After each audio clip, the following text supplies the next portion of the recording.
Who owns this town? Hurts, Embiid, or Bryce? That is such an awesome question, and we talk about this a lot. The bottom line for me is who has actually done it? Total hustler, and he's all over the scene in Philadelphia right now. John Clark from NBC joining us at the moment. John, great to see you. Looks like you got a pretty good smile on your face with all the star power around Philadelphia, and now Whit Merrifield added to the mix. How's Whit Merrifield Day going in Clearwater? Well, in Philly terms, we're saying whiz wit. That's how you order your cheesesteak in Philly, whiz wit or whiz wit out. But yeah, he jumped in here on his first day. They just announced it's official. And the thing that was great about him, we just talked to him, and he said he got offers, at least one other offer, to be an everyday second baseman. But he was adamant. He said, look, I'm a 3-time All-Star. I've led the league in hits twice. I've led the league in stolen bases. I have done all that. I want to win now. So he's taking a lesser role to come here to the Phillies because he wants to win. He wants to be a part of what the Phillies are building. And he talked to Bryce Harper a couple weeks ago. He saw the Phillies playoffs on TV the last couple of years. So he literally turned down more playing time to come here and be a bench player, but maybe spell some guys because he wants to win. So I thought that was a great attitude to bring to this clubhouse. John, did he pay you to say that? Because now he's going to be the favorite. He's going to be the favorite in Philly. Anybody that comes to win in Philly is a fan favorite immediately. He knows what to say. He knows exactly what to say.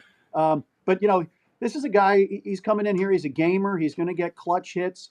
And, he can play a couple times at second base as a right-handed bat if Bryson Stott needs a day off. But then also, you got Johan Rojas in center field, and he struggled in the playoffs last year. So if Johan struggles hitting this year, Whit could play some outfield, maybe left field, and they'd move Brandon Marsh over to center. So it kind of gives them insurance, gives them that bat off the bench, but also insurance in case there's an injury or somebody else is just not getting it done. Makes sense. Yeah, I mean, he can play anywhere. He can play shortstop. He can play anywhere, like we talked about earlier. Who was the other team? That's what I want to know that offered him that. Why was it the White Sox, and why didn't he sign there?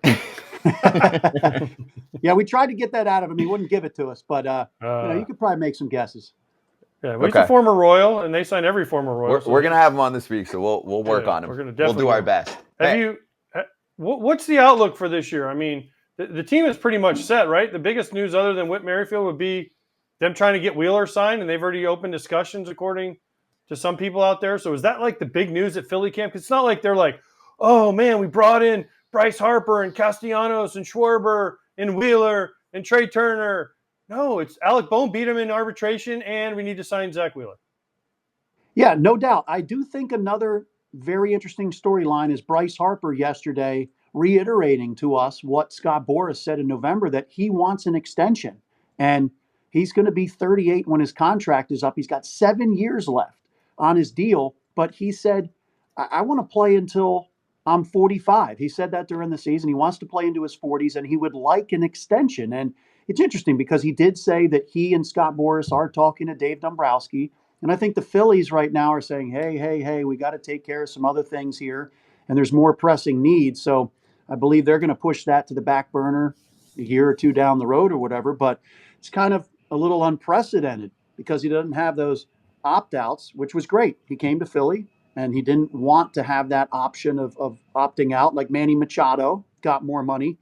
But I think the Phillies are kind of going to go with the status quo now. But Bryce did bring that up, that he wants to get that done. But other than that, I would say Zack Wheeler is the number one thing that they are trying to get done. And I tell you, the thing that's different this year than last year is you've got a healthy Bryce Harper from the get-go. Everybody is healthy and good to go here. And then last year, Trey Turner joins the Phillies and Taijuan Walker. And within 4 or 5 days, they're off to the WBC. And they're gone for a while. But now you have everybody together, everybody healthy. And I do think you're going to see this Phillies team start faster out of the gate this year because of that. Did you guys press Bryce at all on that? And like, what were his? I know Howard Eskin at least had to ask one stupid idiot moron dope question. What, like, did they press him, or did he give any explanation of why he feels like he should have an extension? Well, here's my personal opinion. He just, I guess, wants the security of knowing that he can be signed with the Phillies into his 40s or 45. But in my personal opinion, this is maybe my impression. I think ultimately in negotiations, you ask for something, you ask for many things, and you try to get maybe something else. Maybe what they are looking for in the end is to get that average annual value up. Because right now, he's way down on the list. Maybe it's 26th, maybe it's 35th in baseball, average annual value. But I think they probably want to get that up. I think they want to have it reworked. And so maybe if you ask for the extension to take him into his 40s, maybe the Phillies eventually in a year or so will meet them a little bit halfway, and maybe he gets a raise to get his average annual value up. That's my guess. That's just my personal opinion, because he does have 7 years left on his contract and he's not going anywhere. So if he's still highly productive at the age of 38, it would be incredible. And I'm sure they would re-sign him and keep him. But I don't know. I don't see an extension happening that would take him to 45, but maybe they get the average annual value up in a year or so. Okay. I love this topic because it's interesting to me, because you sign a 13-year deal, whatever, 300 whatever $1 million deal you sign to go to Philly, right? You don't ask for opt-outs because you want to stay there. Why would the Phillies even, if I was Dave Dombrowski in Middleton and the Phillies, I'd be like, yeah, Bryce, guess what, dude? You got 7 more years, bro. We'll talk to you then, because guess what? No player ages at 38 is very good. Most of them aren't very good. And most of them aren't worth $40 million a year. Most of them aren't worth whatever you think. So, I mean, and this is not me, but it's just a look of people and have said things about this to me on, like, when I've met people. They're like, why is he asking for an extension? All it does is make him look unhappy. He's happy in Philly. I thought he says he's happy. So does he just because his value's down? That also makes him more valuable to the Phillies, because then they can go sign other guys, because he's not making $70 million like Shohei, right? So this is kind of a look at me, oh my gosh, I'm not getting paid enough motion, even though we all think Bryce isn't like that.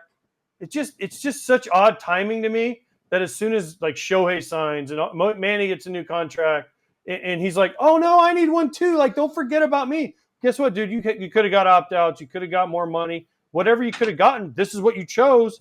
Now you're kind of stuck with it, and you seem unhappy.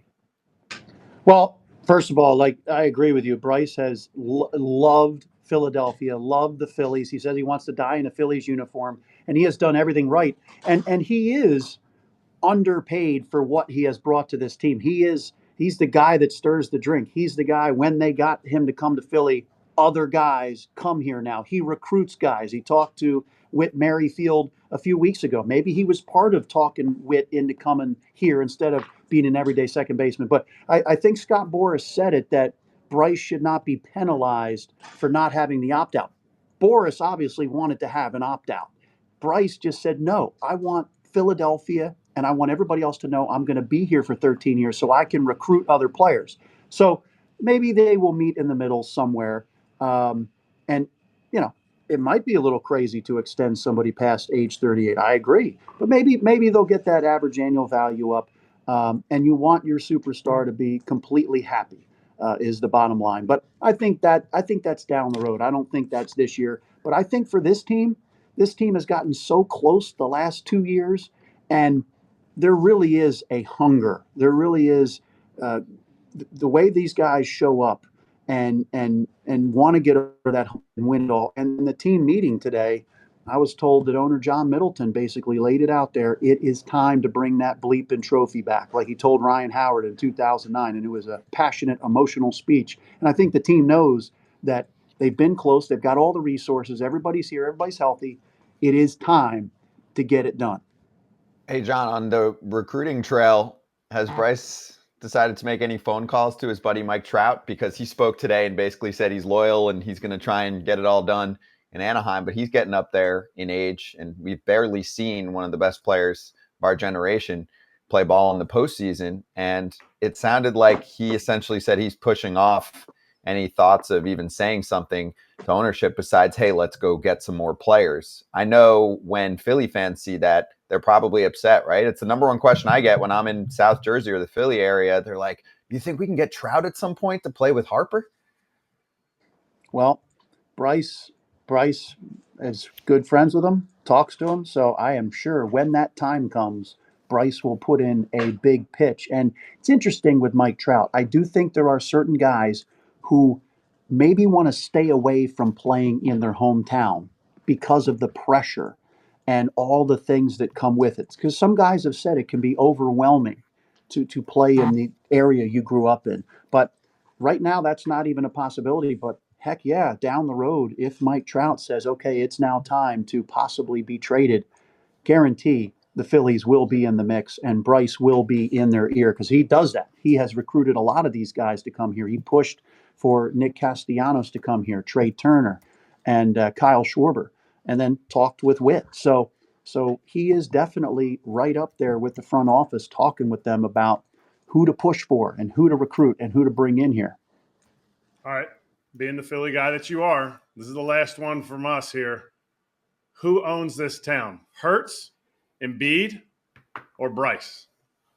That is such an awesome question, and we talk about this a lot. The bottom line for me is who has actually done it? Well, Bryce Harper has been MVP here. He had his moment, his historic moment against the Padres with the home run. They didn't have to go back to San Diego to go to the World Series. He has had his moment. Joel, hey, he's an MVP, but he hasn't had his moment. He hasn't gotten his team to the finals or even the Eastern Conference Finals. And then Jalen Hurts, he is obviously the face of the Eagles. He got them to the Super Bowl. But I think Bryce Harper, having been MVP and gotten the team to the World Series, I think right now he's the king of the town. And he is the guy, once they got Bryce Harper, attendance went up. They're now in the mix to go to the World Series every year. And that's my vote. What's your vote? I mean, Jalen Hurts made it to this. I think whoever wins the first championship, I think it's neck and neck. I think Hurts needs a new offensive coordinator. Joel Embiid, I think he's a distant third because there's just too much surrounding him. Yes, he won the MVP, but they need to get past the second round. They need a championship this year. So whoever wins the championship is my vote, but I see it. You're getting paid by Whit and by Bryce, so I get it. Stop. You know where your allegiance lies. I like that. Hey, first of all, Bryce has been more successful. Not only did he get to the World Series, he got to Game 7 of the NLCS. Jalen this year, they did not get back to the NFC title game. They fell apart. So to me, it's Bryce. Hey, you guys forgot one team, though. The Union?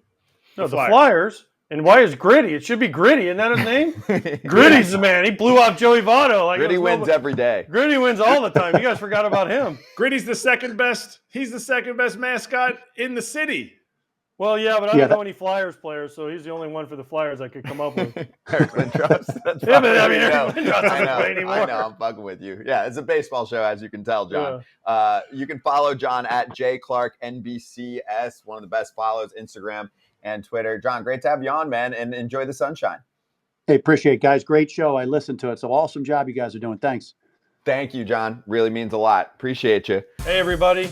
Be sure to like and subscribe for more content. We're back here every weekday, all year long, so do not miss an episode. The videos are coming in all day. Here's another video you might enjoy. Baseball the way it should be covered.